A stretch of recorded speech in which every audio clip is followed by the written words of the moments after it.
Are you insane? Deion Sanders' bad advice put Shedeur Sanders in a SHT spot, says former NFL scout. Ever since the news first broke that Shedeur Sanders turned down not one, but two teams throughout the midst of his fall in the 2025 NFL Draft, fans and analysts have been eager to share their takes. The majority have been understanding of his hesitancy to spend the first 4 years of his career sitting on the bench behind the likes of Lamar Jackson and Jalen Hurts. But in the eyes of the former NFL scout, John Middlecoff, that may prove to be a foolish decision just yet.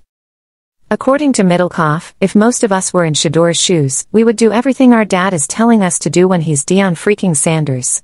Suffice to say, when your father is one of the best players to ever grace the gridiron, you tend to trust his career advice a bit more than others.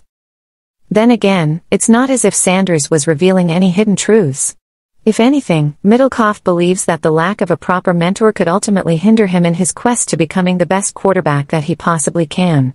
Listening to Deion talk like, "I never learned anything from the bench." Well, no shit, once you fall to the 5th round and you're a quarterback, you are a 100% lock to be on the bench. And his big thing was we didn't want him to go somewhere with a quarterback. "That's the dumbest thing I've ever heard," he said, before adding, "You don't want to be Lamar Jackson's backup and be a part of the Ravens? Are you insane? Bad advice." I think he put his son in a SHT spot. Unfortunately, for both of the Sanders, the former Colorado Buffalo doesn't seem to be any closer to the starting job despite the fact that Joe Flacco, along with the rest of the Browns, have struggled their way to a 1-2 start this season. Were it not for the errant passes of Jordan Love and the questionable decision-making of the Green Bay Packers, Cleveland would be looking at a winless record right now. Nevertheless, the Browns figure to opt for Dillon Gabriel first and foremost should Flacco continue to falter or succumb to injury. Heading into their Week 4 inter-conference matchup, the Detroit Lions are minus 8.5-point betting favorites against Cleveland.